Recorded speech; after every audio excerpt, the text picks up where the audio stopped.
I mean, like 12 weeks. That's like 3 months, right? Like that's a forever times. No, how's everybody doing tonight? Good. Good. I'm doing great this week. Probably better than you, but probably not. Let me give you like a little sum up. I spent the last several months separated, like my marriage stuff. But right now, it's like it went from like here. I'm like right here, you guys. I'm back on top. Top's up here, but I'm like back in the middle, which means things are going really well. It's sad when my 2020 was better for me emotionally than my 2021, because everybody was complaining last year that it was like the worst year ever, and clearly they did not know what was coming for me.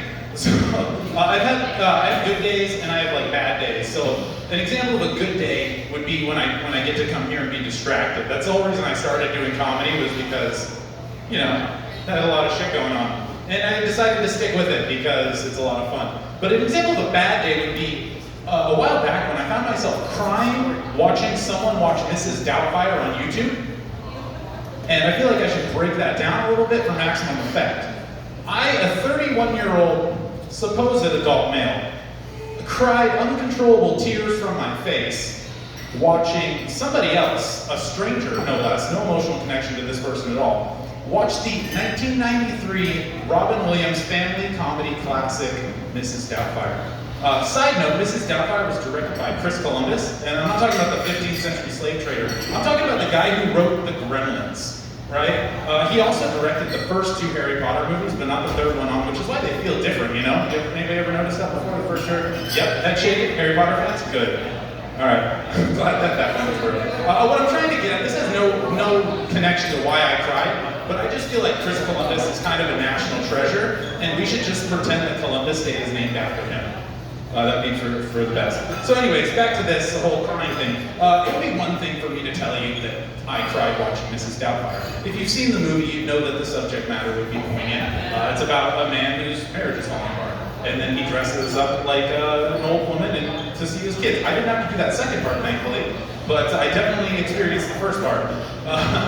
So I mean, like maybe you'd imagine me watching it on a TV like a normal person, like I'm watching the full movie Mrs. Doubtfire and it's making me cry because that's how movies work. But no, I'm watching it on my phone and it's, I don't know if you know YouTube copyright restrictions, you can only put 20 minutes of a movie on YouTube. I tried watching somebody watch 20 minutes of Mrs. Doubtfire, and I would like to say it wasn't pathetic, but it was pretty fucking pathetic. Does anybody here watch reaction videos on YouTube? Watch people watch movies? Fuck yeah. That's a sure sign that I'm not completely alone. I was worried that I was gonna have to congratulate people on having fulfilled lives, but everybody else is just like me. So, if you don't know though, a reaction video is a YouTube video usually made by an upper middle class 20-something whose parents, encourage them in their teen years to learn skills or play sports or date people, instead of staying home and watching The Goonies on cable TV for the 30th time. Goonies, by the way, written by Chris Columbus. I'm bringing it back. Bringing it back. Columbus Day is about Chris Columbus, the guy who wrote The Gremlins. Sorry, I'm using notes here because they suck. Oh, dude, I'm so good. So I was actually thinking about starting a reaction channel for my 5-year-old daughter because she has not seen any good movies. So our first video we're going to record tomorrow, we're watching Saving Private Ryan. So make sure to like and subscribe and throw in some money on Patreon. I hear that's a thing because college is expensive. I don't know, I didn't go, but I hear that it's really expensive.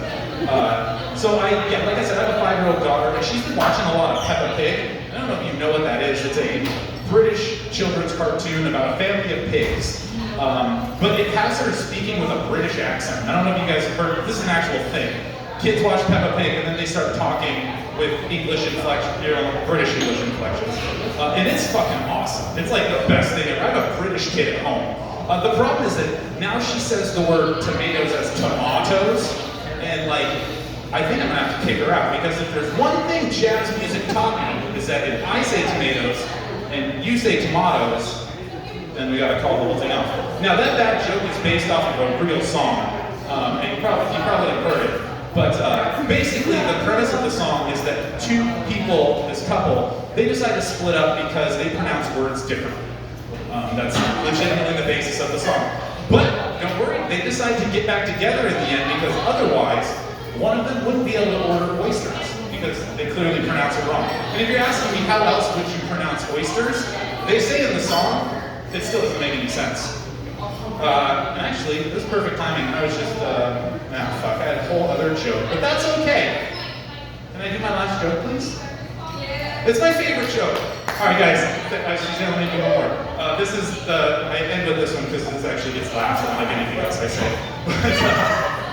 No, I love coming here. Like I mentioned, I've been coming here for like 12 weeks now, every Tuesday, and it's great, except for this area is really dangerous, you guys.